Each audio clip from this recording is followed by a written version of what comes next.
Change of pace.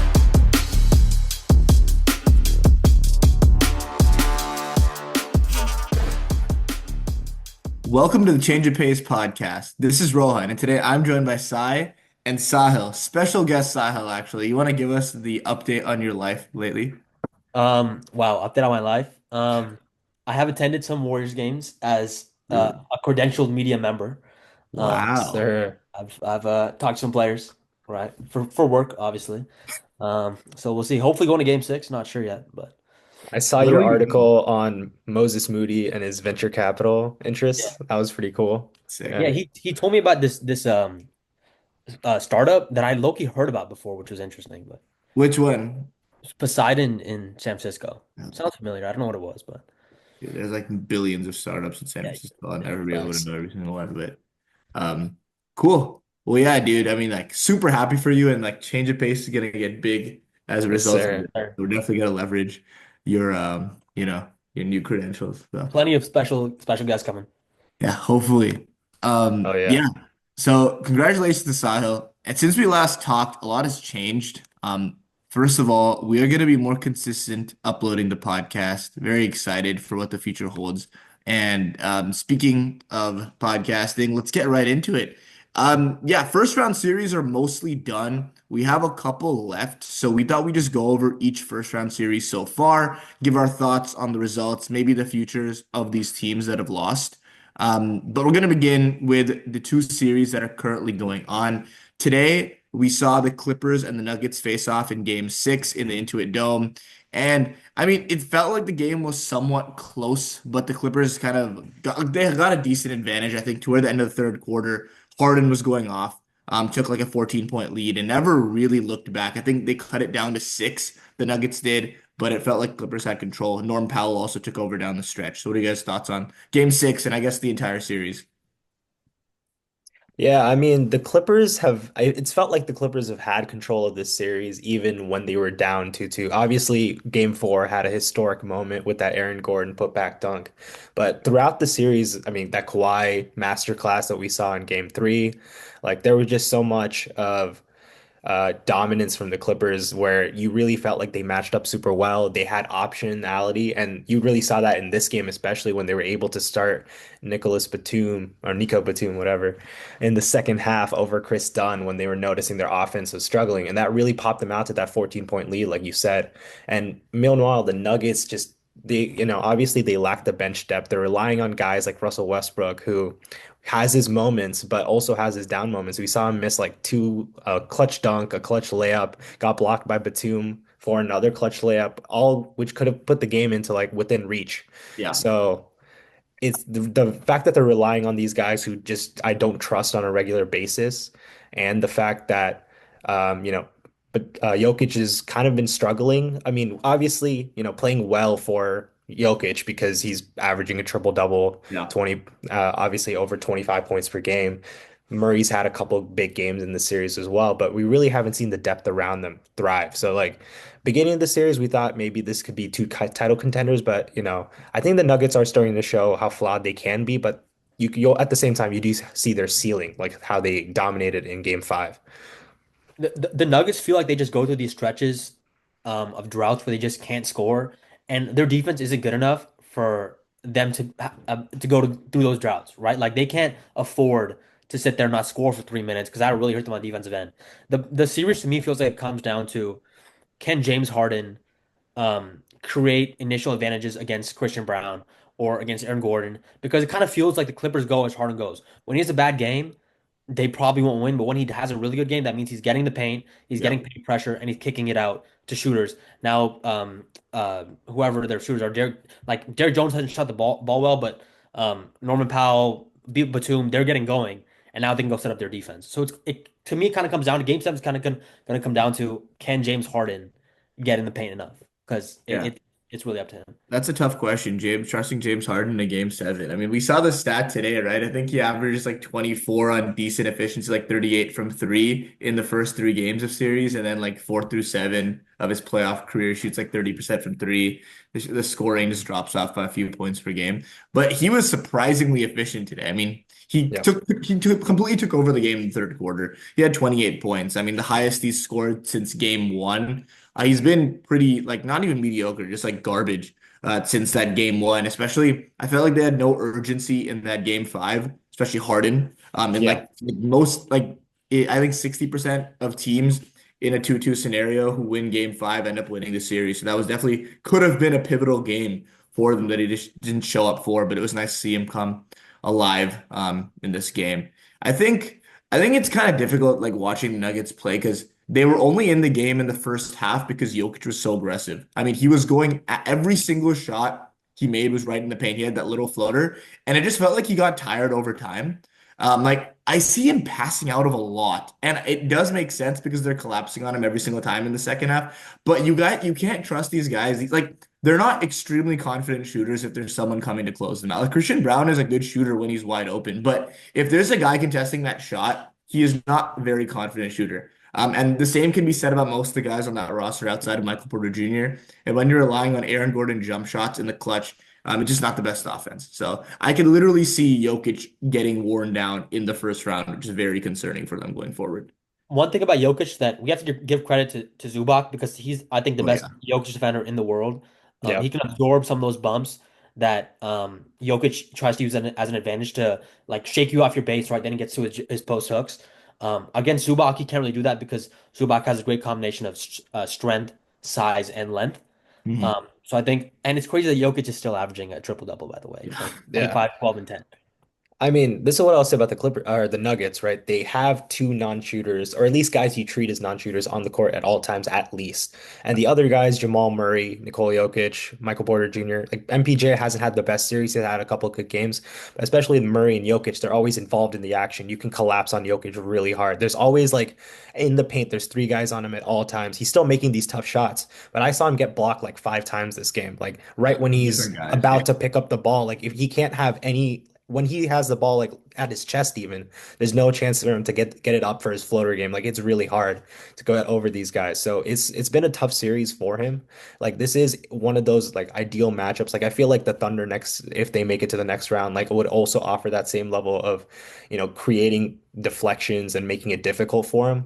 And he's been able to in the past like time out these passes, like these kickouts, and I feel like he hasn't been able to as much this series to the level. I mean, obviously he's still averaging a triple double, 10 assists a game, but Yeah. there are moments where he's giving away turnovers, giving away transition buckets, and I feel like that's been the difference amongst these games, like the turnover difference, the very close games at least.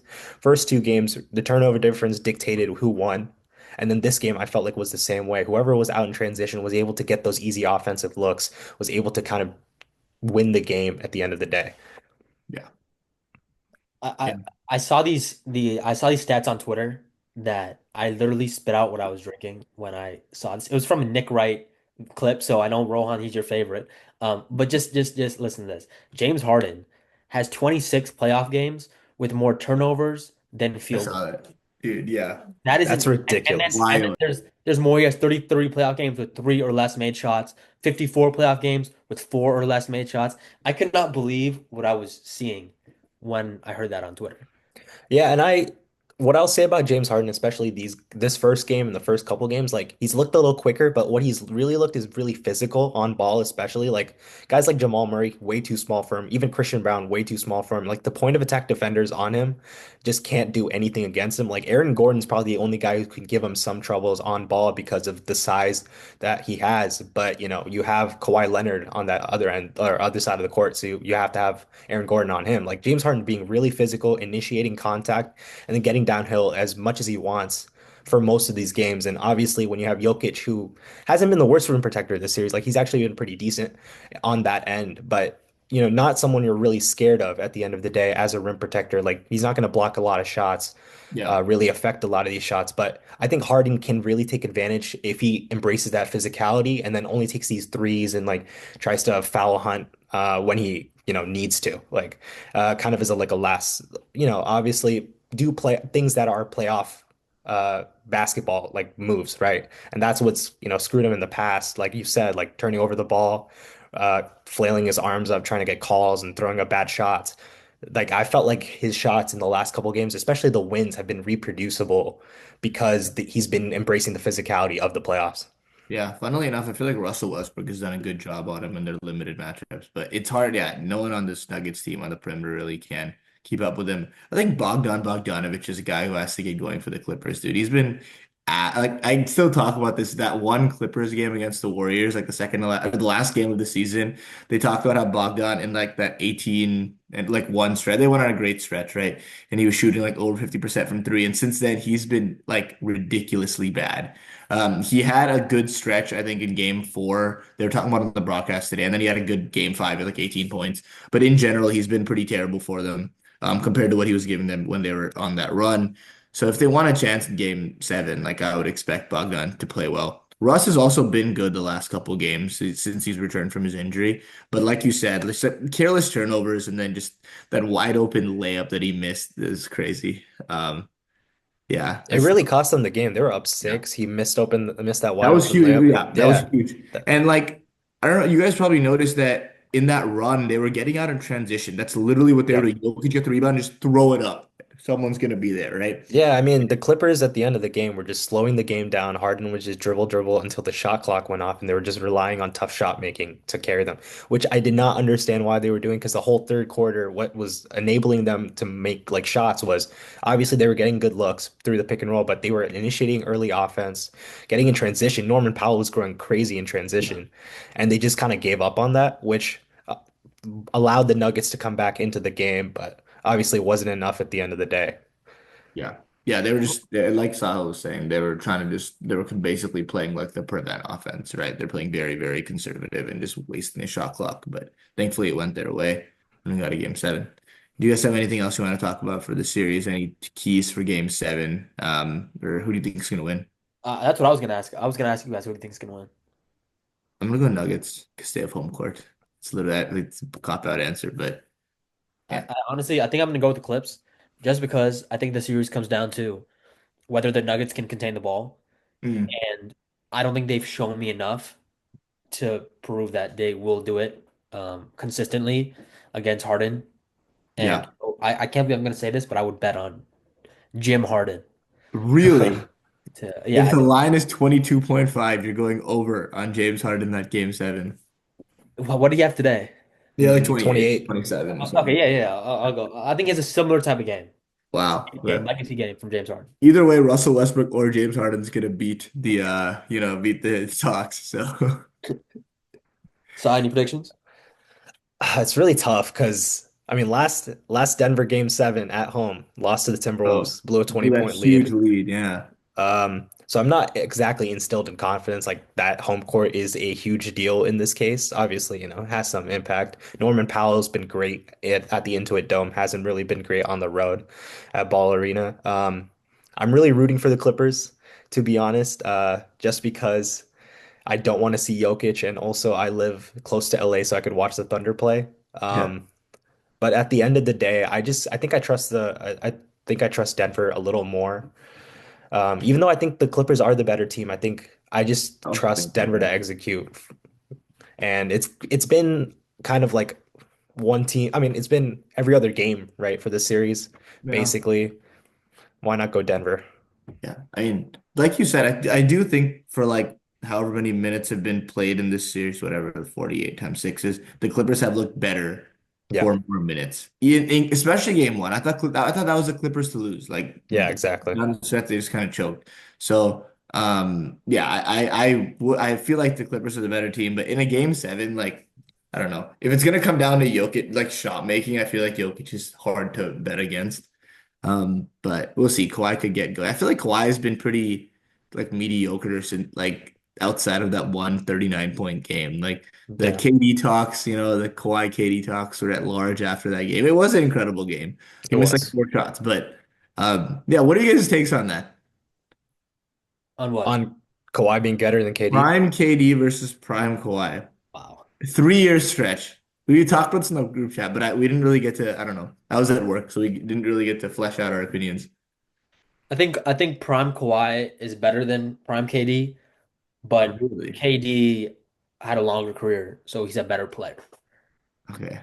Yeah, I mean, if you're going 3 years stretch specifically as your definition of I prime, I feel like think it's 1 year is hard. like bullshit, bro. Come on. Like, Yeah, why I would know, I you? agree with that, but I think like you see him like prime versus peak, right? Like I feel like peak is like that moment that where you feel like I feel like Kawhi had the highest moment of dominance. In So I've 2019. Yeah. 2019 and even more like I feel like defensively like just as a game changer Kawhi brought more on that. And of course, like he was probably one of the best wing defenders of this generation, probably the best wing defender of this generation. I don't know. I'll give it to him slightly, Mm. but obviously KD's incredible.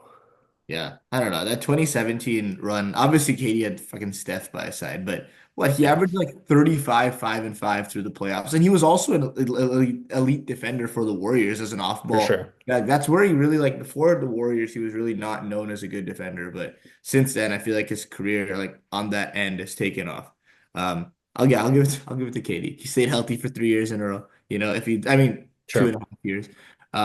But even then, I don't even know what stretch I would take. Like, I guess 16 to 18, I wouldn't go like 15 to 18. I wouldn't go 16 to 19 just because he got hurt. But The you thing can is, like, you think of argue KD's peak. I mean, you could even argue it was that like Nets series 12. against the Bucks.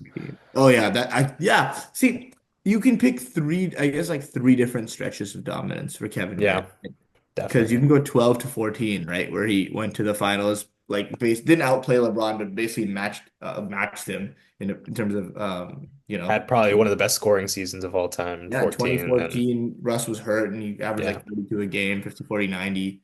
And then like yeah, with the Warriors, and then even post Warriors, like post Achilles, like he's averaging like fucking he got like a 49-point triple double against the Nets. ridiculous. That was crazy. Yeah. And like I don't know, I feel like Kawhi's like I feel like there's a reason why we you just hear people shit on KD significantly more than Kawhi. You just have higher expectations for him. Um, Yeah, but it's also I think the fact that he won a title on his own, like just the right that is always a hit on KD's reputation. on his own, yeah. I mean, it is fair that he definitely didn't have the help KD had, but that Raptors team was elite, dude. Like Oh, for the sure. top eight guys was amazing. I think it's Um, just because from a fan perspective, like with KD, you haven't felt it. You know, if we yeah, felt it with Kawhi, we just never yeah, got it with KD because we knew he was gonna get it. Yeah. yeah. That's true. No, yeah, I'd never felt like it's like surreal to me watching basketball now because you truly like because since in like 2017, 18, dude, like it was a joke. I knew we'd win. I absolutely knew I had absolutely no fears in my heart that we would ever lose. And even in 2019, I thought we'd win without Kevin Durant, but then Clay goes down too. In, But in one of those, I forgot if it was 2017 or 2018. I think it was the only time ever that there was the Warriors were before the season a negative have negative odds to win the chip. That's I don't- ridiculous. oh, really? Yeah, which is never My guess happened. is it's probably 18 because it was It the was year definitely 18. after Yeah. they had the Because Yeah. insane, like the people, I think greatest the team of all Warriors time, weren't basically. even, I don't think the Warriors were even the favorites in 2016, 17. Or they might have been like very, very low favorite. Like I feel like people were picking the Cavs before the season started. I swear that happened. Maybe I'm they pretty definitely sure it were was, negative odds. yeah, that would make sense, more sense for after they won the KD chip because Yeah. it was like a 16 and 1 run, right? It was extremely dominant. So, yeah. Should we get into Lakers Wolves? Yeah, let's go. How about you get us I think started? we're doing Rockets Or Warriors we get next, to right? Warriors Rockets. Okay. I don't Oh know. yeah, yeah. Because we're doing in order. Yeah. Oh, Yeah. sorry. Okay. So for Warriors Rockets, won a game six. They split the first two games in Houston. Warriors won the last two in Chase, went up 3-1, and then just got blown the fuck out in Houston for game five. Man had an excellent game. Thought he was really good.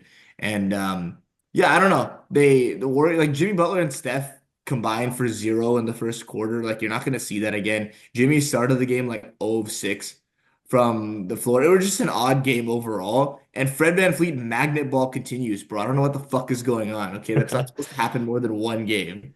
Okay, but yeah, he had like yeah, we were up. We were kind of making a comeback in the end of the second quarter. Then he hit like a fadeaway three, and it was like, all right, it's cooked.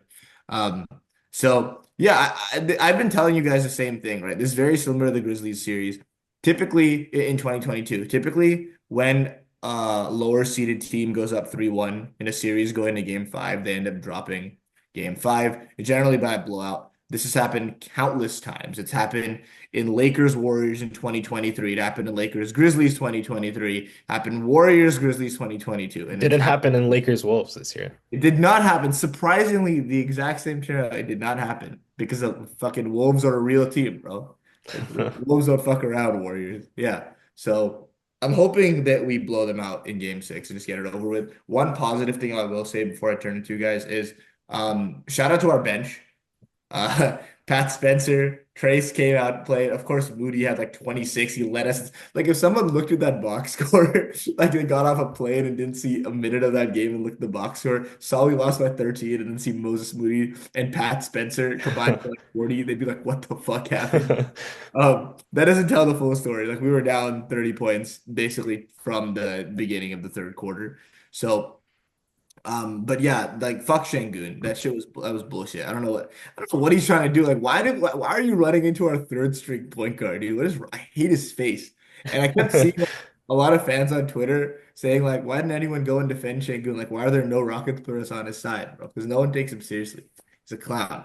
Um, but yeah, I'm hoping for a pretty easy win. Yeah, I didn't even say my point. Sorry. That we played our third string guys.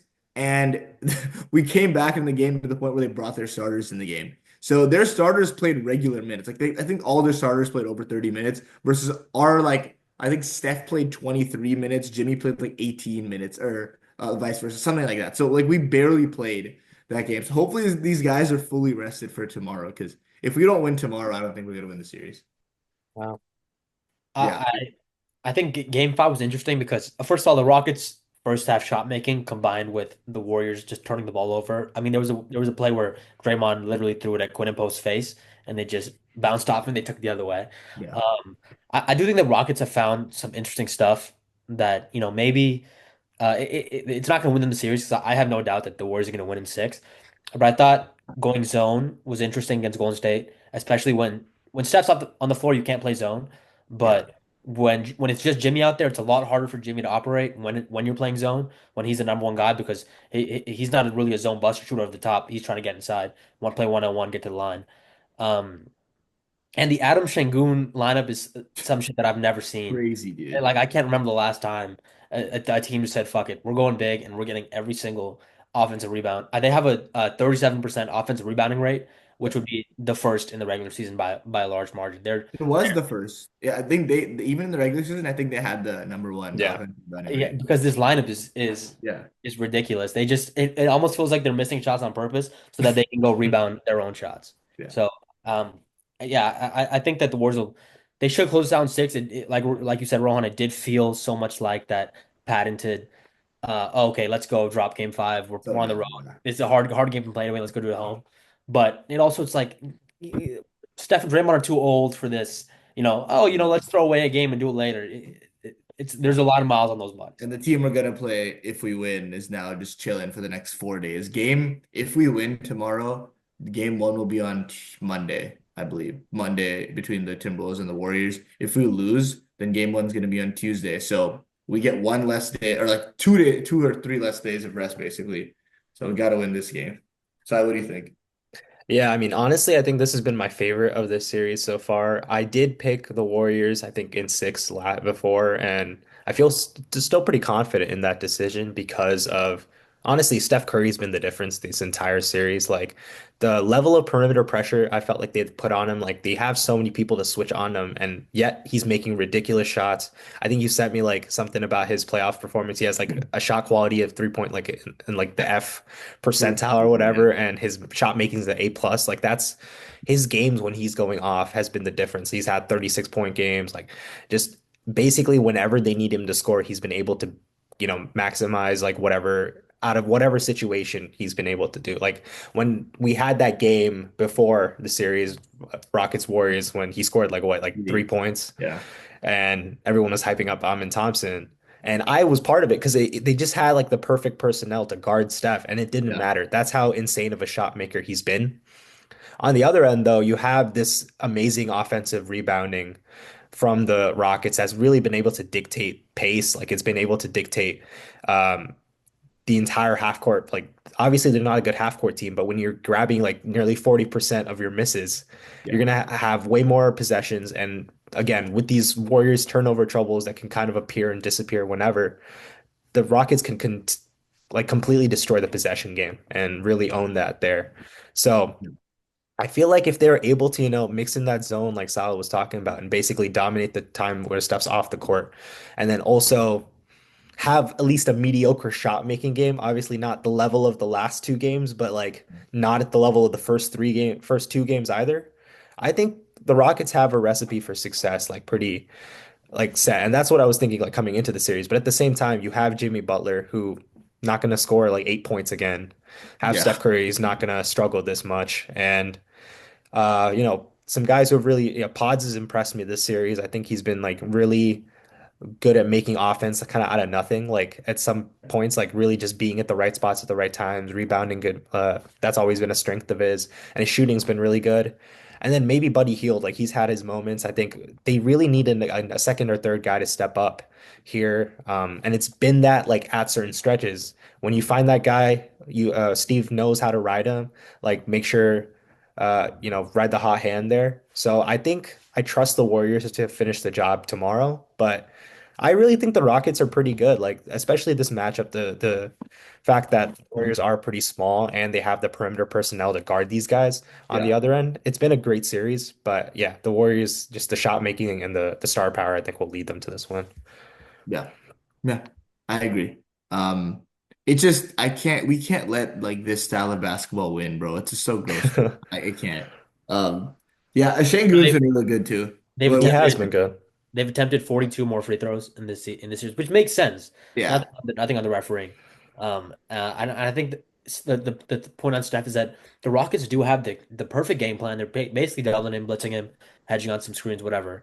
They have the perfect personnel for him. Amen Thompson and a bunch of like feisty guys, Scrappy, and yeah. they're also fouling the hell out of him, and he's Yep. still finding a way to get his to They're get. hurting his thumb on purpose and he's still doing that. Dude, like they're shamelessly admitting it. I know that's a thing though. Like we've Yeah. known for a long time. So when people act like that's not what Dylan Brooks is doing, it's ridiculous. But like it's bullshit if you're doing it so much after the play. Like him swiping at his thumb like two Yeah, times I, way Yeah. after the shot is so fucked up. Like, come on, man. I think it's like he said the thing about the ankle, and if somebody Yeah. has a hurt ankle, they're That attacking happens. it. That happens. My question is, what did he? Because did he mean that? Oh, if he's hurt his right ankle, I'm going like I'm driving Yeah. left to attack it, Yeah. or is he saying that I'm actually like kicking the shit out of his ankle? Yeah, Yeah. that's the problem, right? But That's what I no one none of the media people asked him like, what do you mean by that? 'Cause that's what I would have wanted to.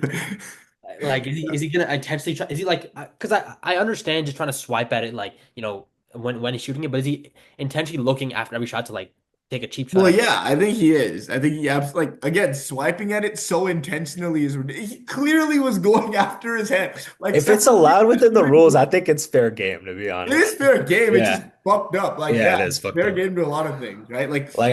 I'm sure Ime's like fucking go after his thumb every chance you can. Like Yeah, as a coach, I get it. As a team, I get it. It's just tough. yeah. I mean, like, yeah, when I'm driving on Steven Adams, I'm just gonna accidentally fucking kick him in the dick. You know, like it's horrible. But but yeah, I don't like it. It's valid. Şengün, he's been really good. He has been I really still good. think he's a fraud, but he's been good. Like I I thought he genuinely would like be a Sabonis type guy where he would really struggle. He's been so aggressive I and mean, okay, statistically, he is still like Sabonis does the same shit in sure. the playoffs. I don't know why we're suddenly like glazing Şengün like this. He's doing the same shit as Sabonis did in the playoffs. He's rebounding much better than Sabonis did. That's fair. Like Looney was able to out rebound Sabonis, but I think I haven't looked at those stats from the 2023 series. I don't think Sabonis was nearly as effective as like Fox was, but he was fine. Like I think he still probably put up like 60 and like 10. But like I don't think the Rockets are at their best when Şengün is the one dictating what happens in the offense. Like they're at their best when Fred VanVleet is getting loose and all these other guys on the perimeter are getting out in transition and making wide open shots and playing aggressively defensively and like getting fast break. I agree with you, but the thing with Shane, like they have no Yeah. if you need Either a half bucket, court. I need this guy. Yeah. Yeah. Like he's really able to dictate the Rockets offense when they need it. It is So, disgusting. and I think he's done good at that, like especially with how ass Jalen Green has been, other than Yeah. what game three. Yeah. The They game need two, game two. that. Game Yeah. two, yeah, they need that. And honestly, at this point, don't start him. Put Tari in the starting lineup, go super big. Put Steven Yeah. Adams in the starting lineup, go Oh my super big. God. Like I think just give up on trying to create like even Aaron Holiday was decent for them like He was I last was game. it was his first game. I don't think he Yeah, played before that. He And was he good played in game. I against think he us. played in game 1 or 2 for a little bit. In yeah, the but like regular tiny season, he was bit. good against us, bro. Yeah. Like, he was hitting shots, and I was pissed off. But he was hitting shots in regular season. Have you guys seen Tari Eason's mom on Twitter? I He's going have. at it with Warriors fans. I sent you Dude, that she looks one where he really went young. at where she went at what Smiley or whatever that like Oh, big about Warriors like page. that picture. Are you gonna get a Yeah. picture with that? That was funny. That one's so funny. That's just funny. I respect it. That's cute. But she looks really, really young. Like, yeah. Dude, I think Ime needs to play Jabari Smith Jr. so much So more. much more. Oh yeah, Yeah. start Jabari, bro. But He's he's averaging. going defensively. He cannot keep up with Steph. Steph was literally going at him. Inside, he's actually a good defender. But he on a switch, he can't keep up with Steph, and that's like Wait, who? Jabari Smith? yeah, he can't. He Oh, I like I saw mean that. like when he cooked Steph like, or when Steph cooked him on that like pull up mid range, like that was so that was dirty. so tough. It was so smooth. Steph was going on like a 10-0 run by himself for that stretch. That was But awesome. I still think 22 and a half minutes for Jabari Smith is It's not too little. not Dude, he enough. does not miss open shots. It's He's Yeah. insane. shooting 50, 40, 80 Holy from shit. When he's like like within like 12 feet, like that mid range is like perfect, like Dude, that's smooth like an every elite time. role player, bro. I would love to have him Yeah. on the Warriors, man. Oh my God. any team would love. It's like Aaron Gordon at this point. Like any team would love to have Yeah. Jabari Smith Jr. on their team. Fuck. And Ahmed Thompson has been amazing too. I mean, like Yeah, he's we're been trying good. to sleep. We saw he struggled a little bit in the beginning because Steph was decided to make everything, Yeah. but Yeah. he's been extremely impressive and like he's been everything that we thought he was going to be. And in games 1 to 3, they only ran 12 pick and rolls for him. Games 4 and 5, they ran 22. So they kind of Yeah. figured out that we got to get the ball in this guy's hands. I think Golden State will have Steve Kerr will have something for that. In game 6, I don't Yeah. expect him to be that fruitful. The Ahmed Thompson pick and roll, but still signs of good things to come for him. But He's when been he's going surprisingly downhill, consistent. though, like Yeah. there's no one like the rim protection on the Warriors is not that intimidating. You have Draymond, but I mean, other than that, you're not really into like he can get downhill on anyone. He can create that downhill pressure that Jalen Green is just not making right now. Like I they think need some offense outside of Şengün, and I think he can really be like an additional like the last couple of games. I think especially he's been really assertive on that end. his finishing is good. I think Yeah, that you want him to go to that he sometimes settles for that 6 foot jumper, like that 6 foot fadeaway, which I you would want him really to shoot any like jumper. You more. were completely happy with him shooting Oh any yeah, jumper. yeah. But like even that seems like a very makeable shot, but I feel like he misses it a lot. Like I'd rather him settle for that shot. And yeah, I feel like Draymond's the best. Like I've seen Draymond stuff him at the rim so many times this series. Like that's our best bet to stop. Even Quinton Post has done a decent job, but Yeah, yeah, when he's going downhill, I think the more difficult thing is like there's no one who can keep up with him in the perimeter. And then once he yeah. gets past you, like he's getting fouled. But Like also, I feel like with post or like a skinnier like center like that, he can really move him out of his way when he's going yeah, downhill. And I feel yeah, like he hasn't been doing that enough until the last couple games where he's like really yeah. been going downhill. And obviously creating what 5 steals, 2 blocks last game, Dude, ridiculous. yeah. He had five Like, steals in like the first half. It was yeah, insane. in 17 minutes or something like that. Insane. But I think if Fred VanVleet struggles, we should be fine. That's Yeah, the and Dylan Brooks had a great game too. Like, Dylan Brooks has been good, dude. He's yeah, been good. Like, he's been solid. Yeah, for real. yeah, Very consistent. yeah. I think Warriors need production out of pods. I think Steph and Jimmy production is just expected. But we Mhm. need that third guy. Moody has been very, very streaky as a shooter this year, and he's been really, really bad until this bullshit that he pulled up like in game 5.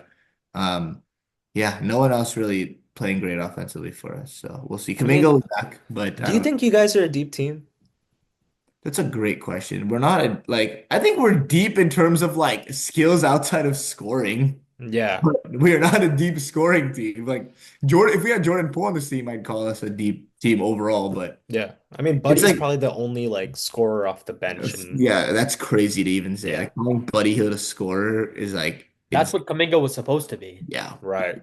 And he's not, he's probably not going to play Dude, this game Kuminga can either. play like I saw someone put a tweet about it. He could play the same role Asar Thompson does for the Pistons offense. He literally just stay at the dunker spot. Just chill. All right. You will get Mhm. why do you have to even dribble the basketball? Just you will get wide open dunks off Steph like centered actions. Like it's fine. Just chill. But that's why he's not good. Like yeah, he wants to take dumb shots and like settle for mid ranges. So um Yeah. I don't know. He had a head injury, not head injury. He had a migraine. I don't know why I say head injury, but he should be back for game six. I don't know if he'll play though. He didn't play game four, so Yeah. um, I think is like if Jimmy's coming into the game, like they just don't want too many non-shooters. Like they'd rather have GP2, Looney over him in the lineup, which is yeah. tough. Like, Steve said that he's gonna that the reason why like Steph and Steve agreed apparently that the reason why they lost a big part is because they didn't put the ball in Jimmy's hands enough. Like Jimmy just didn't get going early. So they said sometimes you just got to give Jimmy the ball and space out, which is true. He just makes things happen. So hopefully go to him more. But yeah, do you guys have anything else you want to talk about for the Warriors series? We can move it's on. been a fun series. Like, Yeah. as advertised, very physical, star power showing out. Like, I've been impressed with the Rockets and especially impressed with the Warriors. Yeah. We can go Knicks Pistons. How do you guys feel about that game today? I caught the end of it, like the fourth quarter mainly. It's been like the same recipe every single game this series. It's been Yeah. back They've and all been forth, so non good. So yeah. the games have been amazing. And honestly, like should have been a 7 game series if, Tim Hardaway got that call. But Yeah. every time one of these teams has like a 5, 10 point lead right at the end, someone gives it away and then someone clutches up. That's basically what's been like fourth quarter and clutch scoring has decided this series. And I think the more experienced team kind of won as a result of that. Yeah. Yeah. This is a little bit off topic, but I feel like in the new NBA, like what you just said about these like big leads, like not even one in the beginning of the game, you go up 20, like no fan at this point feels great about it still. Like Yeah. if Yeah. if the Cavs go up 20 against the Pacers in game one, I'll be happy, but I could still see us losing the game, right? Luckily the Cavs go up 40 or even 60. So you don't have But in the fourth quarter with 2 minutes left, even if you're up 7-8, like it used to be so much harder to come back from that. Now it's yeah. like that shit can disappear in about 30 seconds in front I of your mean, eyes. we'll talk about that Pacers Bucks too, right? Like Exactly. Oh my it God. Yeah. just like Yeah. a turnover can dictate a game because everyone can shoot the three. It's like 2 possession games, 3 possession games are really like 2 possession games at the end of the day. Yeah. Jalen Duren was good today. He missed like one free throw the entire game out of like 10 attempts. That was impressive. I think Yeah, they what just need I've a second offensive option, dude. Like a second real offensive option on the Pistons. yeah, That's I wonder what Ivy would have added to the series because he probably would have come back sometime. Like if they made it to the second round, he might have come back for that. But they really, I agree. Like Cade was able to give him some. I thought Tobias Harris was really excellent in he some was very games. surprising. Yeah. Like otherwise, he was pretty I think non-existent. like was it last game he was big? Like in Yeah, what last game I big think, game in one and of then these games? game one, I think he was Might have been really game good. one, yeah. Like 18 points at halftime or Like something. just the Pistons have always managed to find a veteran that has like each of these games. Like Schroeder's had a good game, Mm. Beasley's had a good game, Hardaway's had a good game. Really Like they good. just like Yeah. one of these guys is stepping up, and their defense has been really excellent. Like maybe it's the Knicks just not having like the right offensive. Like Bridges has not had a good series. I thought OG's kind of been disappointed this series, especially how he was playing coming into the playoffs. Yeah. Cat's been all right, but like really Brunson and it was picking up the like heavy load of this offense.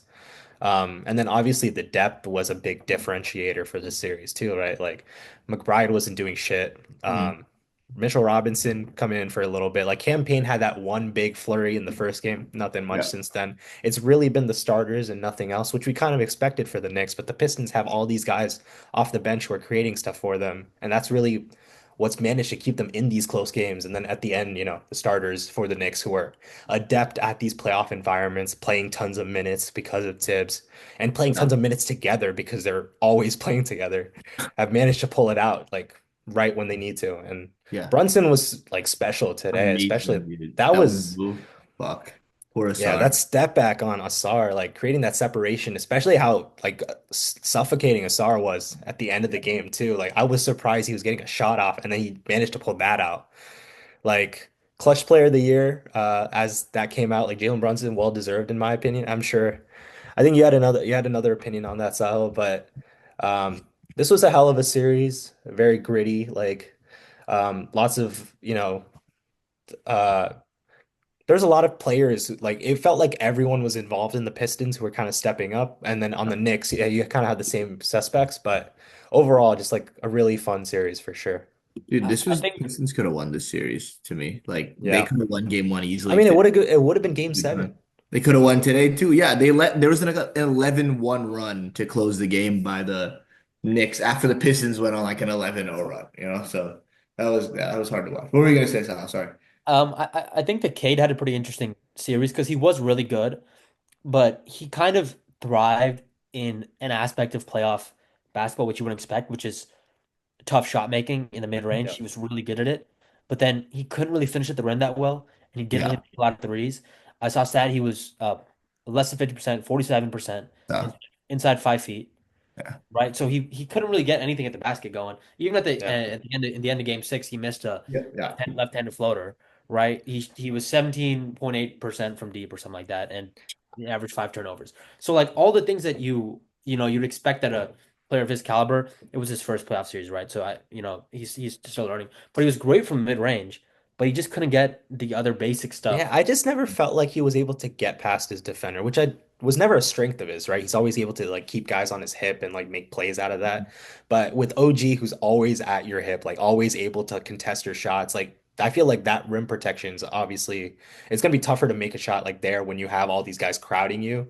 And obviously you're also not respecting the other guys on the Pistons because he is that lone star. It's always been a problem for Cade. I mean, turnovers, he averaged six a game this series basically, and inside scoring. But I think the ways he was really shining, I thought defensively he was really good this series, basically averaging like a steal and a half and a block and a half per game. And he was guarding Brunson in a lot of these possessions, guarding McHale, who's had a really bad series. Like I thought he was able to provide a lot of uh, additive, like he was really additive there. And then I think I agree. Like his tough shot making was really, that's something to look forward to. Like that is a guy who can be your closing number one option for sure. Yeah, I mean, this is a perfect matchup to guard Cade. We have to give him some credit there. Like they have extremely lengthy and physical defenders in Mikal, OG, and Josh Hart. And then in the center position, like Cat had an excellent defensive series too, right? So it's difficult for a first playoff series. I thought he was fine. And I thought they got a lot of surprising contributions from like the best shooter in the world, Malik Beasley, and then Roy Jr., of course, shooter off the bench. I mean, I didn't get that random substitution. They subbed out Asar late in the game for Shooter just to bring him back like a sec, like Yeah. minutes later. I don't Just to know, get him some like breathing room, offense, I defense. I guess. don't know, Yeah. but With the yeah, the Pistons, Pistons very impressive. Like one of the biggest turnarounds like year over year, by the Pistons. So I so I really like what the Pistons have done, but I still don't know how much I can ever trust a Tobias Harris, Tim Hardaway, Malik Beasley led team to make it Yeah, past these are all guys who like they're not are going to be on the team in like invisible a in year or playoff two. moments. Like, even Malik Beasley and Tim Hardaway, but they both shot 14 of 46 and 15 of 46 from the field, right? So that's about 35%. So Yeah. they weren't really efficient. Tobias Mm. was decent actually, 46%. Um, but I just they definitely need some secondary shot creation next to Cade. Like the dream is obviously Devin Booker or something like Dude, that. Kevin Durant. Can you Kevin imagine Durant, if KD went right? to the well, Pistons? That would be sick. I don't think Jaden Ivey would have really helped as much as even though They don't win a series. No, they're not winning the series with Jay. Like, yeah, that's not the magical solution. I also think he would have gotten picked on defensively. I think Dennis Schroeder was great. I think he's honestly one of my favorite players just because I think he's actually a winning player. Like he always comes in, he makes the team better no matter what. He 50-50, 80 per basically. So wow. and Yeah. great defense on Brunson too. Having the value of a backup guard being able to throw them in the game and have them stick Brunson is just like so Mm. valuable. And Brunson still obviously got his because he's really good, but Yeah. Schroeder was pretty solid. Like they really made it tough on him. Like Asar, Cade, Schroeder. Like they had a lot of guys to throw at Brunson. I felt like the difference was Cat in a lot of these games. Like Duran had a pretty good series, especially offensively. I was really impressed. Like his rebounding and his finishing. Like he was able to kind of dominate the paint in a lot of moments. But when Cat is able to like stretch you out, like create like really good shots from the perimeter, drive in. What? I don't know. So Um, Cat's able to stretch you out. yeah, I heard that too. Yeah, I mean, he had good games, and that's kind of like when Cade didn't have that second scorer, other than like random moments from the veterans, that's what made the difference, the consistency from your stars. Dude, He shot a lot less threes in that series. I'm looking at it now, and he shot less threes Cat. than Brunson, OG, and Yeah. McCall, which is like makes sense because since he's gone to the five, he's really shifted into this five mentality. In Yeah. Minnesota, he was a four, right? So he had to shoot a lot more. But I feel like that you kind of lose a little bit of what Cat is when he becomes this burly inside five. But I mean, Yeah. he's also a good post player, so it makes sense. He He is shot excellent. 50% from the field this series, so He just wasn't very like He doesn't like he was inconsistent this series, like 23, 10, 31. That one game, again, another Yeah, bullshit the win 10 by the was Knicks, tough. bro. When he hit that 1-3 to win the game in like what game four, that was fucking crazy. Like they won by 1 point. He has like a fucking 33 footer maybe to win the game. Like the Pistons should have won the series. This is not fair. I feel so bad. Um he came out, yeah, that was a crazy like I don't know. Did you guys see that game? Like that ending was insane. Like Yeah. Cat really took over. It was Back-to-back crazy. shots that were like Yeah, nuts that from the fadeaway like baseline. over Yeah. the backboard, like what the fuck? Yeah. Um, yeah, ridiculous. So that's the luxury of the Knicks having like just multiple pretty elite shot creators. But yeah, Jalen Brunson to on this defense to be able to get like get those buckets the way he did. He had one game scoring under 30 points. That's crazy. Um, yeah, yeah. He is a grifter though. So, Yes, yes. okay. You guys want to move on to finally Lakers Wolves? Which we've been teasing for like 30 minutes. Every single time. Yeah, let's do that. Let's do Lakers Wolves. That All right, was, go I for mean, it. I picked Lakers in six, and I was clearly very wrong about the series. I think there was just so much wrong with what I was seeing from LA, like top to bottom. The reality is though that like Luka didn't look like himself the entire time, and neither did LeBron. And so that you can't go far if your two best players are going to look like that. I don't know what injuries or what they were dealing with. Luka wasn't even trying to play defense. It was frankly pretty embarrassing. And I still don't know if his style of play will ever lead to a championship. Um, but all the signs that we saw from the Lakers after they got Luka were still issues in the playoffs. It didn't just magically fix itself. And I kind of thought that in the half court, Luka and LeBron would be able to create these advantages for the Lakers, and that would ultimately have them succeed over the Wolves. But Luka just couldn't get past Jaden McDaniels. LeBron couldn't get past Rudy Gobert. Randall was phenomenal defensively at just containing the ball. Yeah. And in today's NBA, it's all about containing the ball because if you don't, rim pressure, ball swings, and now you're in rotation, and that's how the best offenses beat you. The Lakers couldn't put the Wolves in rotation at all, and they couldn't score the ball. Yeah. Julius Randle's magnificent this series, even offensively, dude. Like he had big buckets when they needed him. Like when the offense was struggling, especially I think the first half of what was it? Might have been game four. Like he was basically carrying them offensively. And even in game five, like Anthony Edwards had a garbage game, but Julius Randle and He Rudy closed him Gobert out. really Yeah. go for. So yeah, I can't lie. I'm pretty happy the Lakers are done. I'm just gonna get that out of the way.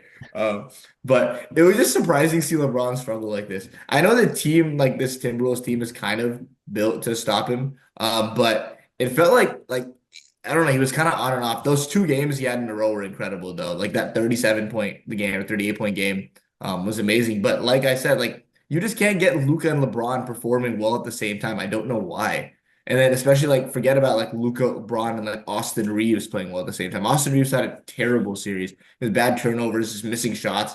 And yeah, it was rough. They have the perfect personnel to guard him. So I think that well, one Reeves was horrible matchup for him.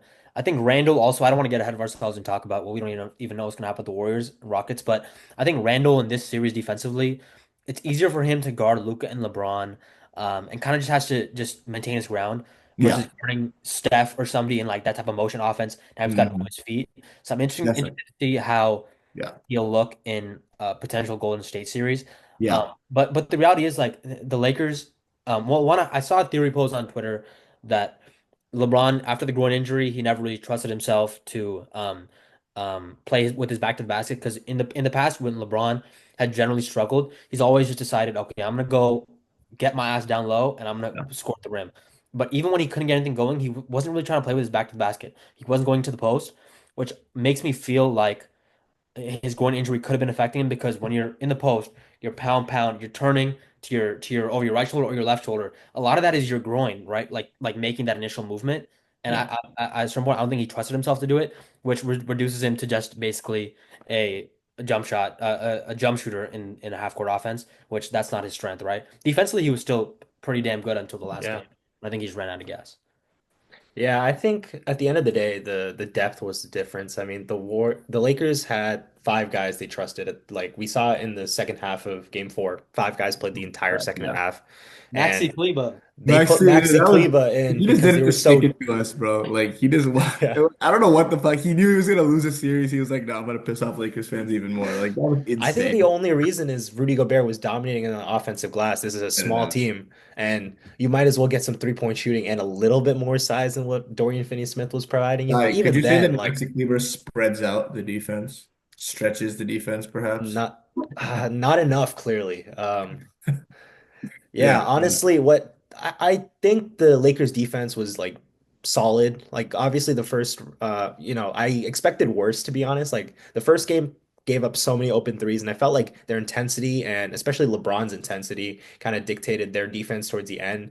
Obviously you had these moments where they're just constantly mismatch attacking Luca and Austin Reeves, but with the backline defense that they had, I thought they were able to cover that pretty well. But what I was so disappointed by was this offense that everyone's been hyping up when you have two of the best passers of all time, plus the third best, like the best third option in the league in Austin Reeves or whatever people have been saying. Like they just were not able to create any efficient offense for the most part. Luca was struggling. As you said, Jaden McDaniels was playing great defense. Julius Randle was playing great defense. They just didn't have sets that they were running to create open looks for guys. They had some plays that they would run, but it didn't feel like the offense was cohesive at all. It felt a lot of like ISO, stagnant ISO ball, like we said, late shot clock possessions, and that's what they were really relying on. Yeah. Especially fourth quarters were the difference this series, right? They scored, I saw a stat like they scored like what, 16% of all the points the Lakers scored throughout the series were in the fourth quarter, which is like the lowest of all time or something, Yeah.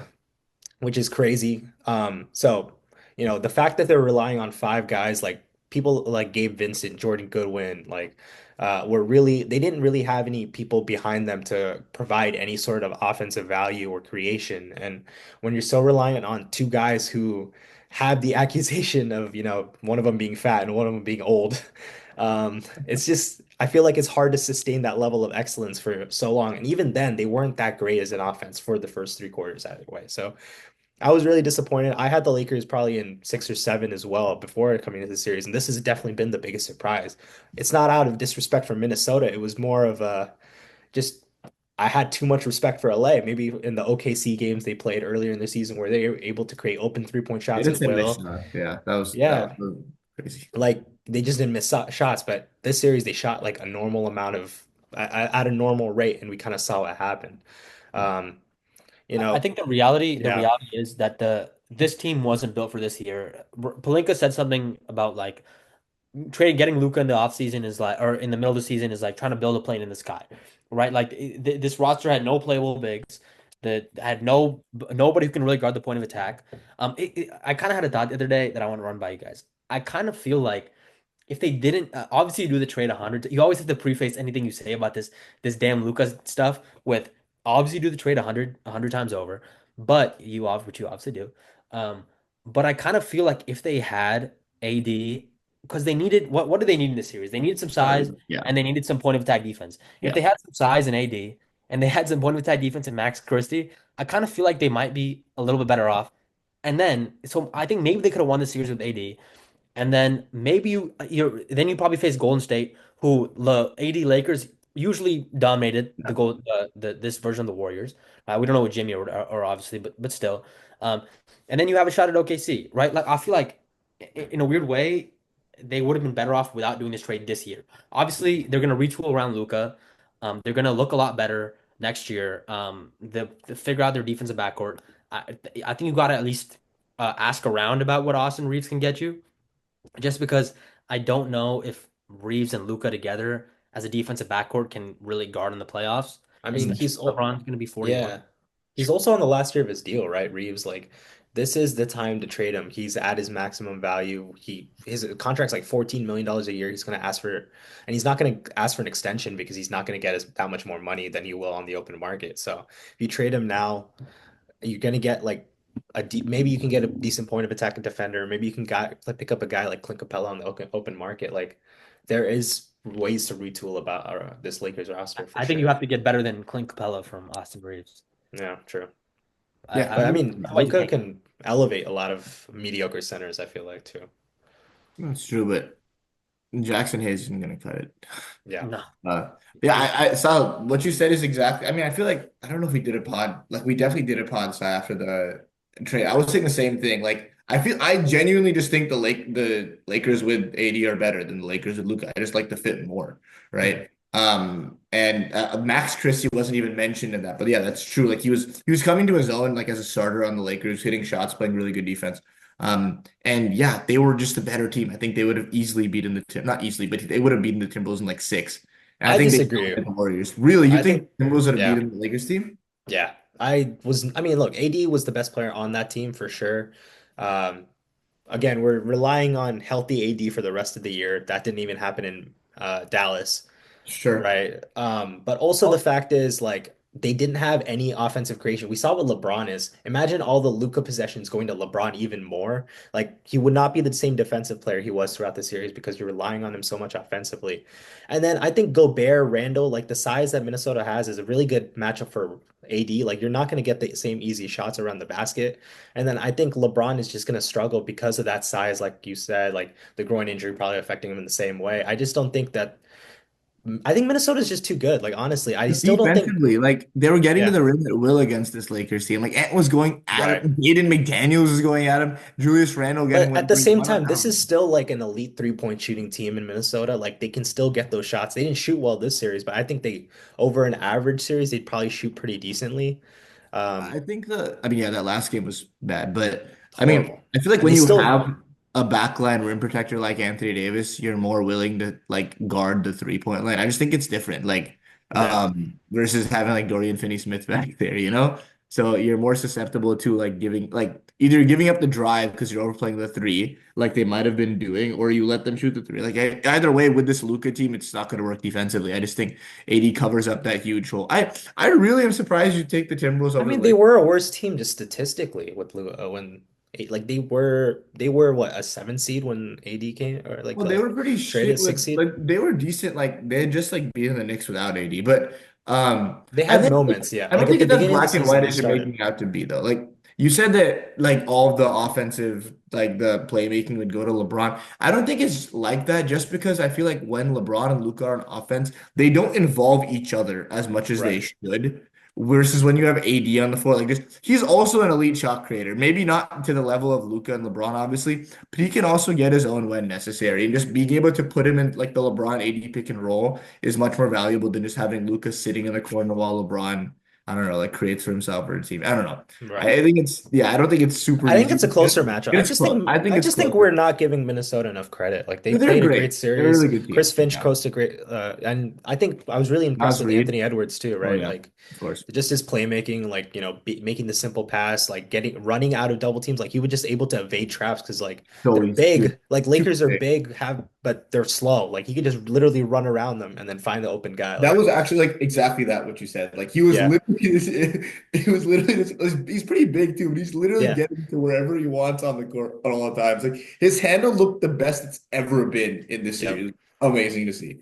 I think it was kind of cool to see Anthony Edwards. Like, I thought we could visually see the game slowing down for him. Yeah. yeah, Like, he was processing the game at the fastest speed that I've ever seen him do it, and that's why he was creating open shots. I mean, game one was ridiculous. He was, and there were so many times where the Lakers doubled him, and then they still couldn't contain the ball. And if you cannot yep, contain the ball when you double him, Yeah. you're screwed. No, they're too slow. They're literally just too slow. On him. That one play in like game four where I think they doubled him and he had that drop off, like that like overhead pass to Randall, and they yeah. started jogging at LeBron was so sick. Like that was an awesome move. Yeah, it was good.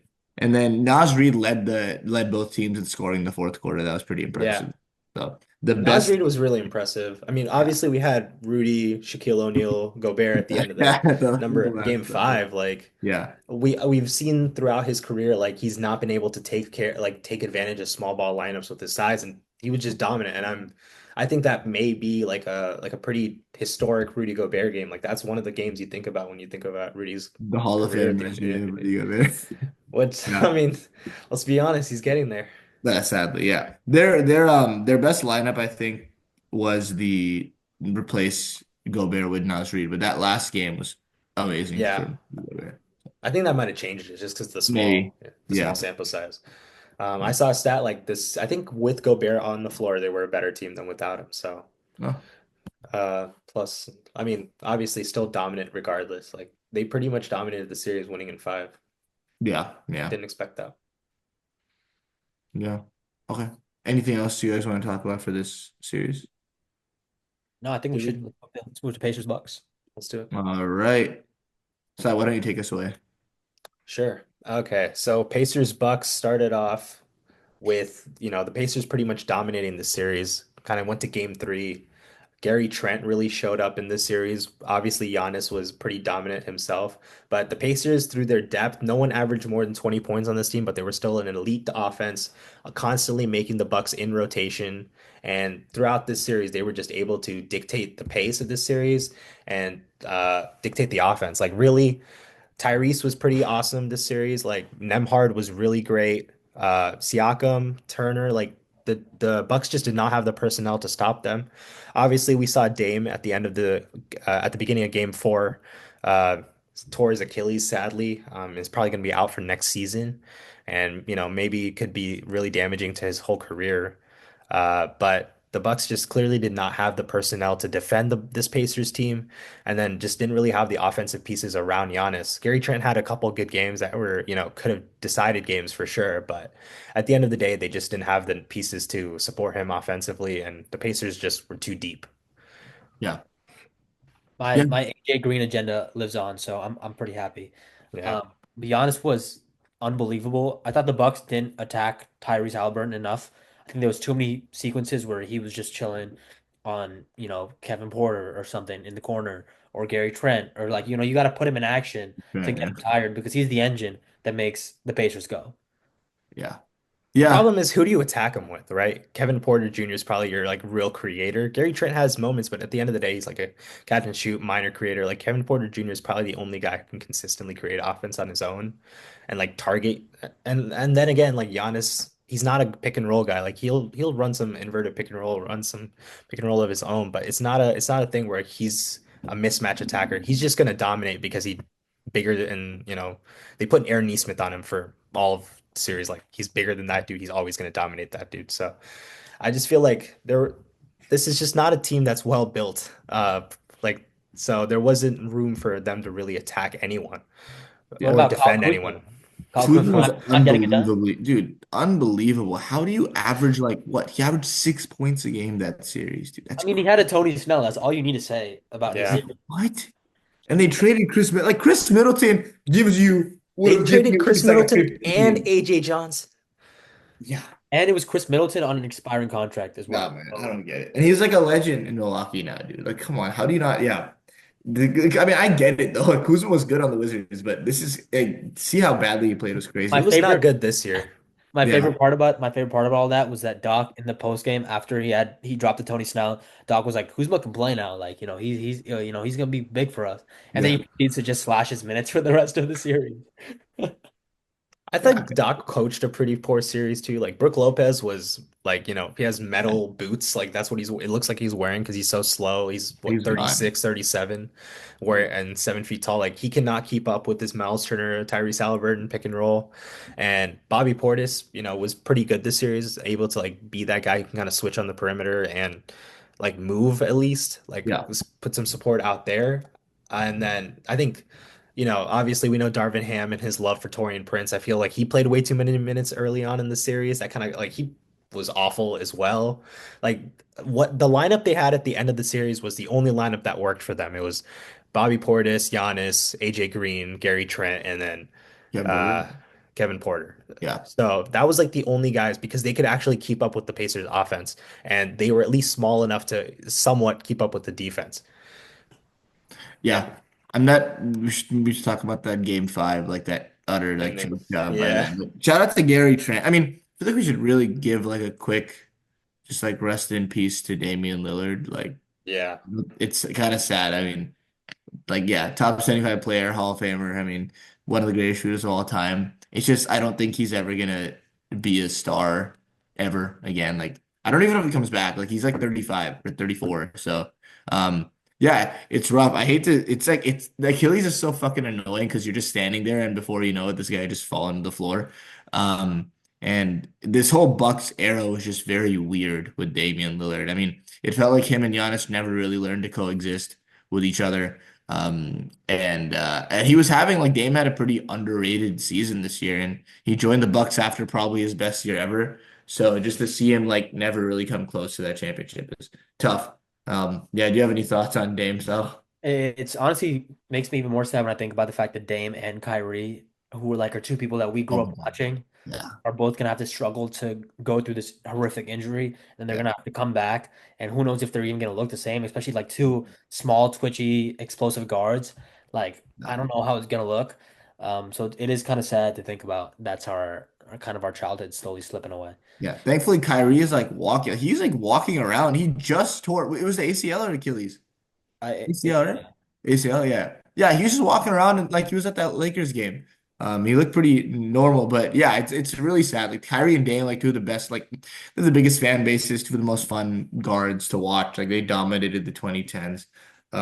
So yeah, but this whole and I guess we could just expand a little bit to like the Milwaukee Bucks of the late 2010s and then early 20s, obviously. Yeah, it's kind of crazy. They only made like one finals and like two conference finals and that entire period. I feel like Giannis was so dominant that we just expected more from them.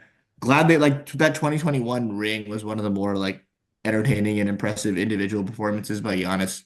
Um, and yeah, I think they're gonna disband the team. Like this team is in such a shitty situation. Like Brook Lopez is likely gone. Giannis is probably gone. Like what the fuck are you supposed to do?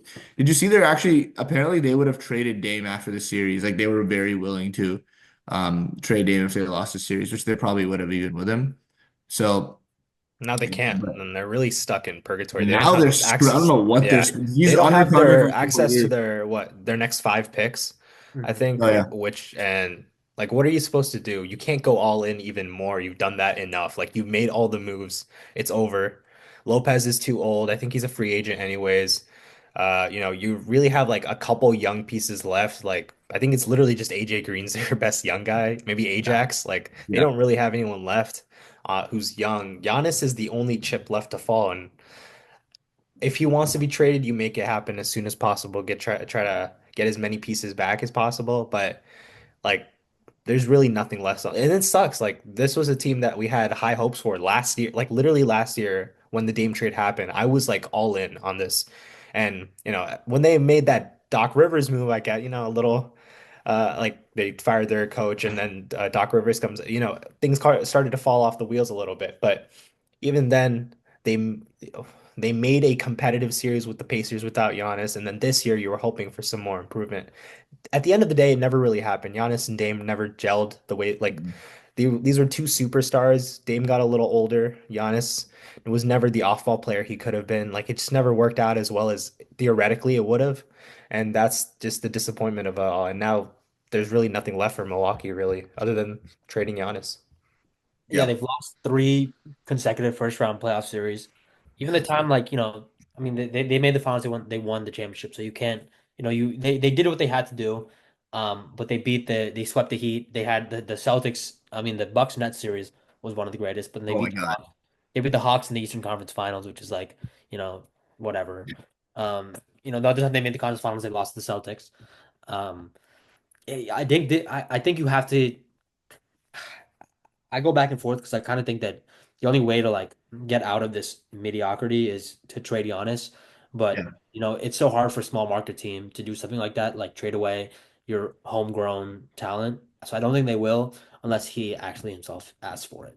But like he's probably going to. I mean, he can't be like they're a lottery team if they I mean like yeah, if you play a full season, actually they're in the East, it's different, but I mean they're like they were damn near a play-in team. Like it could have like a couple more losses they would have been in the play-in. Yeah, like I think teams like the Magic like could Yeah. improve, kick them out of the playoff picture for sure. That's great because the Bucks were just like a consistent, like you just thought they were gonna win 55 games. Like it was just lock it in, it was always Mhm. Bucks Celtics and then even Heat at one point. But yeah, like since 2018, that was like the rise, right? They lost, I think, to the Celtics, like the young Celtics. In 2019, they lost to the Raptors. In 2020, Giannis gets hurt, they lost to the Heat.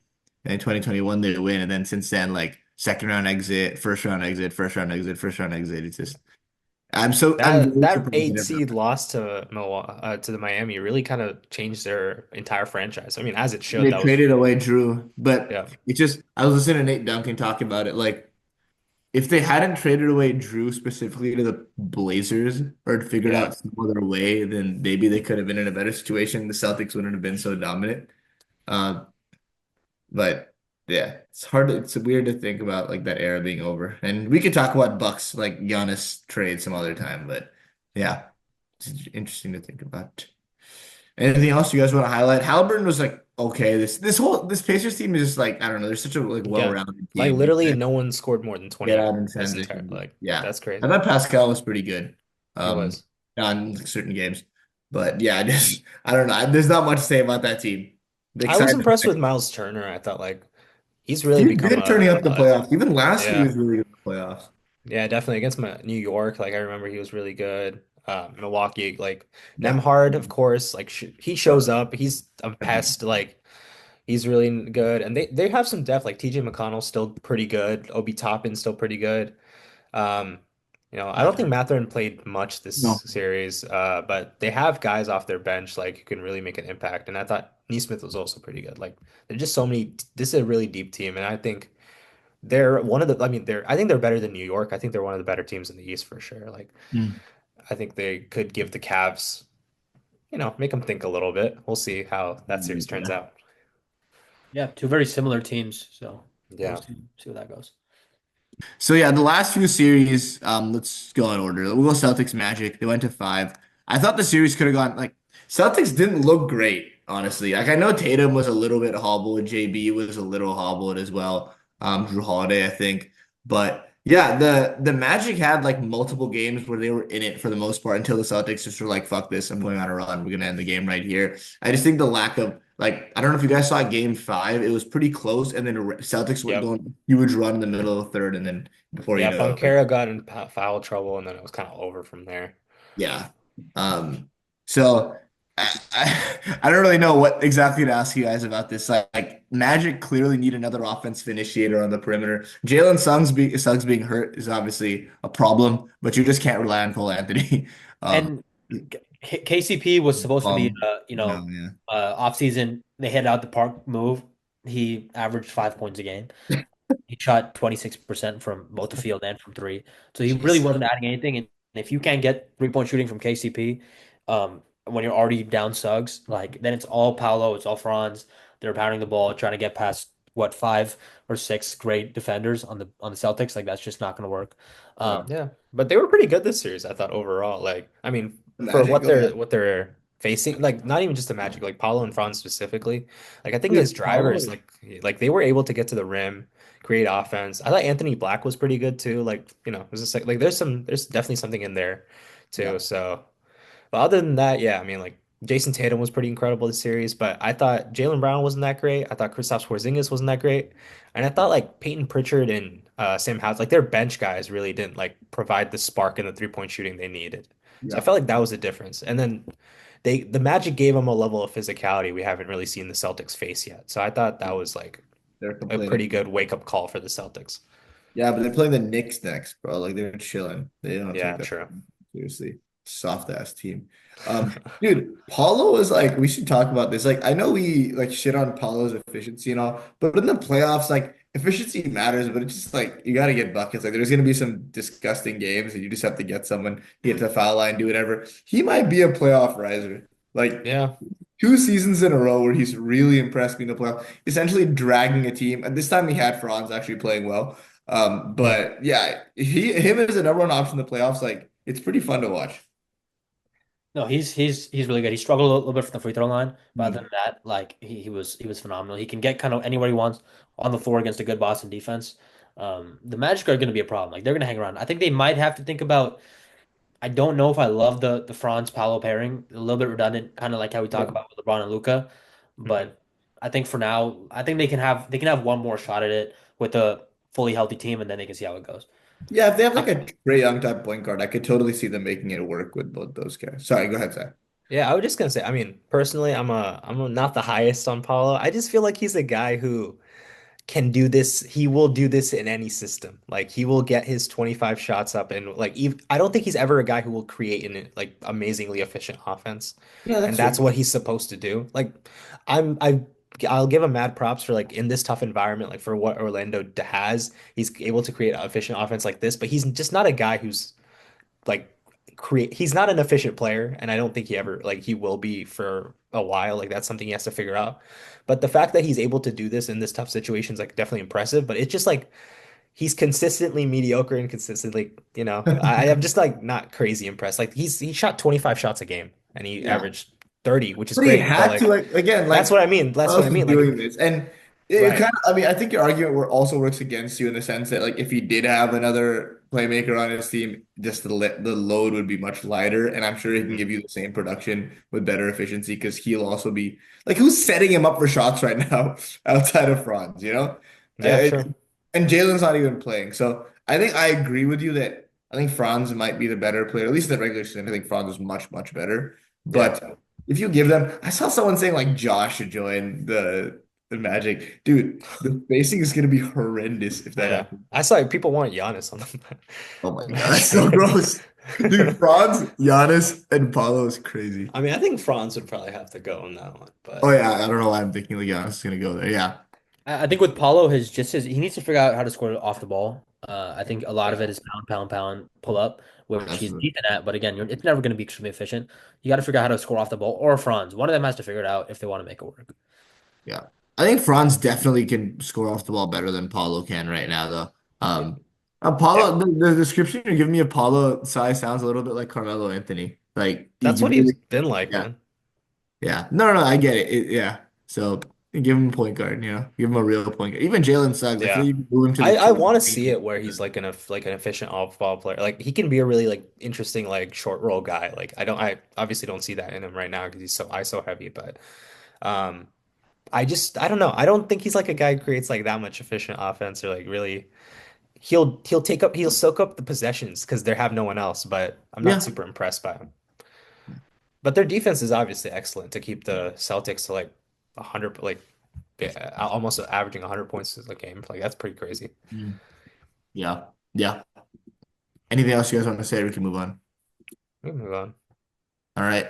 Next series we want to talk about is the the Cavs Heat series.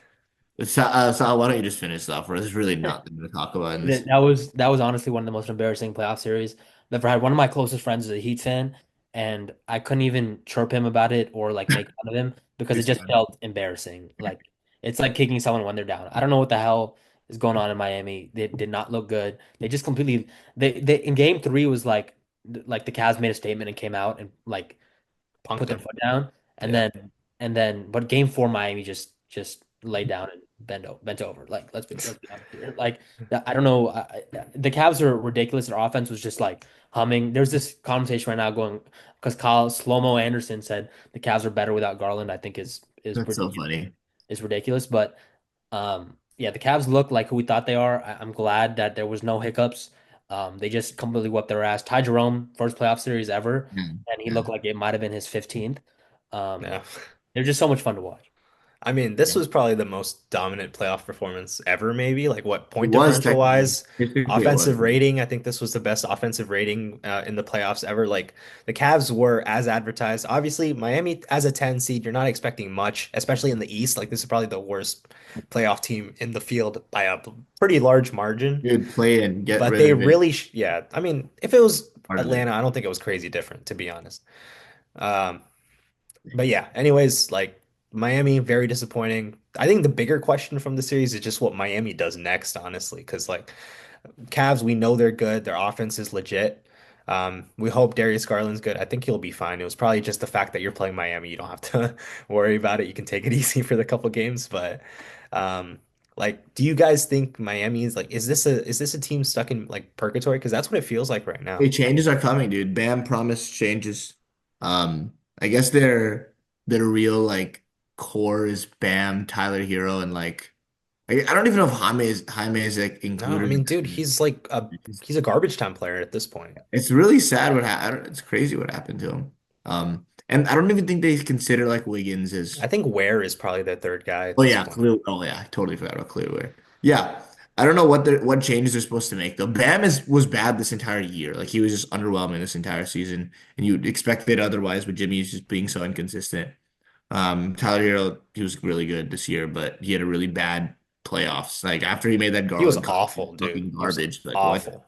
And then like they'll always have Cavs. The Heat will always have that one. I think it was game two where they were like somewhat close. They were down nine consistently till the very end of the game. So I good mean, for them. game one they were up, and then Ty Jerome happened, right? That was That's true. the. Oh, was that game one? Maybe I was oh, I thought game two was Tyrone. No, I was think it I think game Both. one was Ty Jerome, and then game two they were also up every Miami, and game then is a Donovan Tyrone Mitchell went crazy game? at the end. Yeah, true. Miami, I think maybe this is a hot take, but I think they got to get off Tyler Hero's contract. He's Yeah, owed Mm. 31 and 33 mil the next 2 years.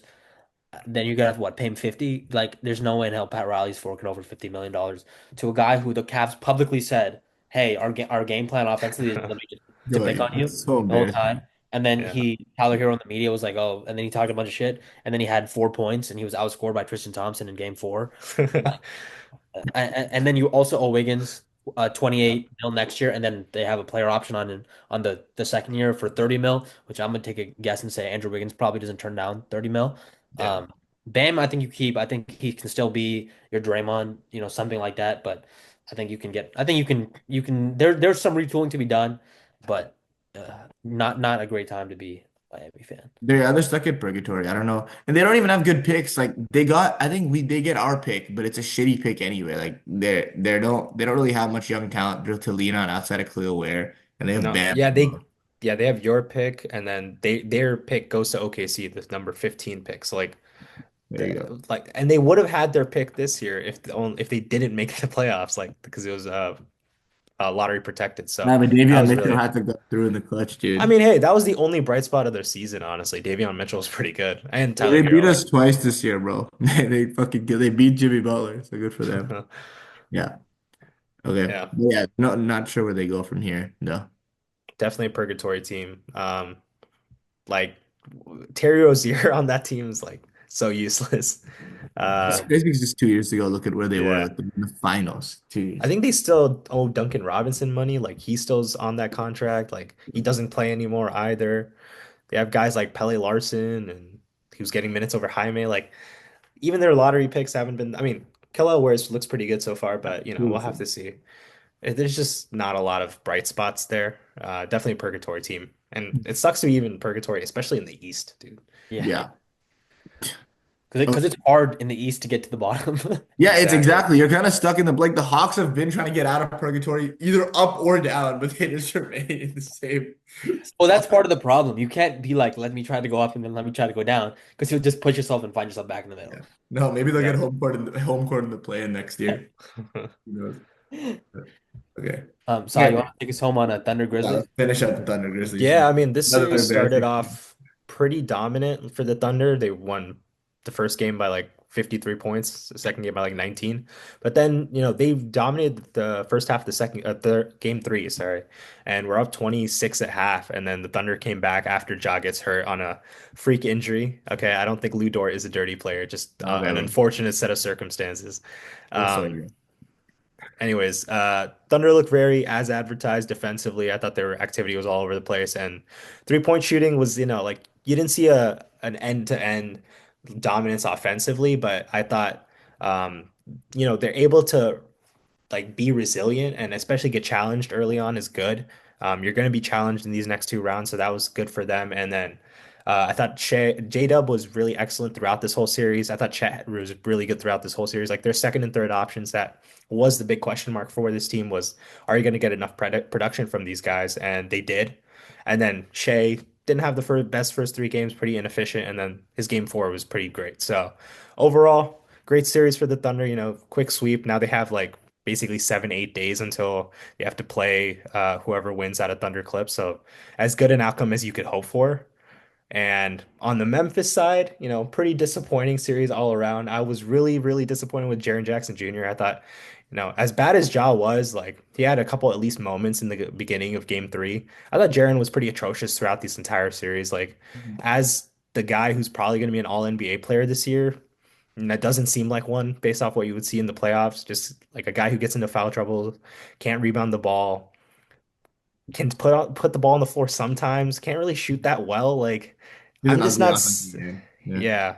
And when it's going in, it looks decent. Like he has like a almost Jokic touch sometimes, Oh, but come on, let's relax, dude. He does not look sometimes, like Jokic. He sometimes. does not look as effortless as Jokic. He's just Definitely like not. banging it, it gets somewhat close to him, just like throws up some ugly shit and it goes in. But Yeah. yeah, I disappointing mean, from him. I think Bane was pretty awful too. yeah, Yeah.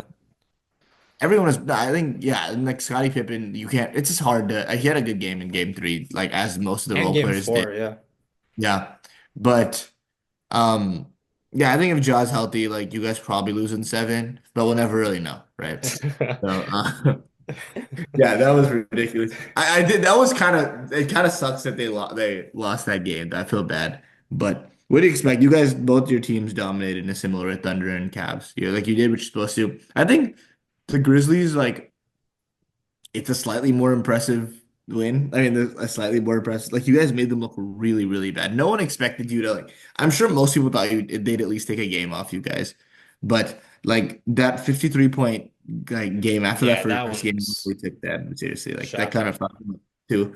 And then yeah, I mean, Jaren Jackson. this was the two seed for a lot of the season. They Yeah, were top exactly. six They're in like a net 48 win rating. team. They won like Like 48 games this year. and they were like top six in net rating. Like very good team overall. Like I think top five offense, top like 10 defense. Like you, a decent team by all indicators. Obviously, they fired their coach. A lot of changes happening within the organization, but like disappointing for like you expected a little more of an effort, especially I mean, they had that big lead, they gave it away. Even Mhm. then, like this was a team that is has become accustomed to playing without Ja.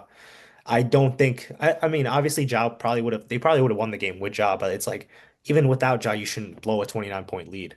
You still have your two other stars on the team. And then the game four, same thing. Like kept it competitive. They have some guys there, but I think this team is a little like their depth is a little overrated. Yeah, definitely. Like We thought that obvious, coming. He's gonna be yeah. much Like better. Brandon Clark was hurt, sure, but like still, like a little overrated there. And I think their star power is especially overrated. Like I think Ja, Jaren, and Desmond is just like a pretty weak big three, especially Mhm. compared to the level of star power in the league. And yeah, I mean Zach Edey was all right, but he's just like a little too slow to be out there. I mean, he has a way of creating certain advantages, but they're not big enough to warrant some of the deficiencies that he has. I think if you were looking at Memphis has about six playable guys: Scottie Pippen, Jaren Jackson, Desmond, Santi Aldama, who I think is pretty decent, and Yeah. then Yeah, Edey, Wells but like was also hurt, so like yeah, maybe he Wells could was have been hurt Yeah. too. another guy. Brandon Yeah. Clark. So like they had some injuries for sure, but still like It's not in Yeah. the West. This is not going to work. yeah. Even at their peak, like I know they're the two seed, but I couldn't see them winning. Even next year, we don't know. Obviously, a lot to happen, but I don't see them winning a playoff series next They year. lost the grip they used to have. Like in 2022, it just felt that team was elite defensively, right? Yeah. They had like Dylan Brooks and like Ja and Steven Adams on, and not Ja, and what's his name? Fucking Tyus Jones is a backup point guard, and like Steven Adams on that team. And then like they were really that team was like actually used to like scare people. Like they were actually like they gave the Warriors some problems. And this team is just garbage defensively. It's just Jaren Jackson Jr. and a bunch of bums on defense. And Jaren Right? Jackson Jr. half the time is already fouled out, Yeah. so he's not gonna play. Yeah. They look really that's why they're such a high scoring team now this year they were because they just can't keep up with anyone defensively. So, So Sai, are you more confident now after watching that series that the Thunder are going to win the championship? That's a good question. I think not that series, but I think watching the other series, I feel a little more confident because like I don't know. I mean, Denver's look great, but obviously playing a good opponent in LA, like the other side of the West bracket, I'm not too concerned all about. right, I think bro. they have their clear weaknesses, which OKC doesn't have as much. But yeah, I think uh, I was a little concerned by Shea, at least the first three games, but I think he's gonna realize like wake up soon. And He's the rest fine. advantage, I think, is gonna work in our favor for sure. Yeah, I think that all the players. I mean the playoffs is about who's better at inflicting your strengths and then avoiding your weaknesses. And I think that all the other teams, Minnesota, Golden State, um, The other two are slipping my mind, but um, Well, yeah, Nuggets and Clippers. yeah, Nuggets Clippers, right? Yeah, they all have their like certain flaws that you just can't like that are just gonna show up a little too many times. OKC's defense is fucking suffocating, man. Dude, Like that. Alex Russo's fucking crazy. And then Yeah. you have Lou Dort next to him, and Not it's like, hell. when are you Yeah. supposed to go? Hart has been amazing, also. Yep. Just absolutely changes it because he can play as a hub offensively, and now J-Dub's backdooring you. Shea's coming off handoffs, DHOs. It's just like it's hard. It's hard to guard. OKC's offense can sometimes look a little suspect, but that Definitely. defense is so good that your defense when you're playing them is never getting set yourself, and they're a good transition team, so they're gonna burn you. Yeah, I Yeah. think I saw this stat like the offense usually slows down like during the playoffs. Like this has not been the case for the Thunder. They've been able to speed up if anything. They're like the earliest shot clock team. They shoot the ball on average at like 12 seconds in the shot clock and like you're getting good looks if you're shooting that early in the shot clock. So I trust the offense. I think, to your question earlier, I think I actually do feel a little more confident too, just because of how good J-Dub was. I think he was the best player in the series, both Yeah. sides, which is kind of incredible. I did not expect that coming in. Like his defense was excellent, and then his offense, his jump shooting was like as good as I thought as a jump shooter he's kind of regressed. And then last regular season he was one of the best jump shooters in the league. I thought he's gotten back to that level in this playoff series, and if he can keep it up there, like I have no doubts in our offense. Yeah. I agree. I mean, I think that was the biggest question mark, right? From last Yeah. season. I was skeptical of J-Dub as your second primary scorer, but he did look really good this series. And if that's like your only, if that's like okay, he's only like half weakness, and if you guys solve for that, like it's hard to see you losing at least in the West. Mhm. Yeah. Okay. Well, I think we could wrap it up there, guys. I mean, exciting couple more playoff series to go before round two commences, and then we'll do our round two predictions. So excited for Warriors Rockets game six tomorrow, and then Nuggets Clippers game seven. Who do you guys have? You guys have the Warriors winning, and then you both had, I think, Sai, you had the Nuggets winning, and Sahil, you had the Clippers winning. Yep. Yeah, I'll maybe lean Nuggets. It could, I don't give a fuck. It can go either way. I'm just excited for a good game. So, yeah. Okay. Well, thanks so much for listening to the podcast. You can follow us on Instagram at Change Pace Podcast as well as Spotify at Change Pace Pod. And we'll be back soon for the second round predictions. Thank you.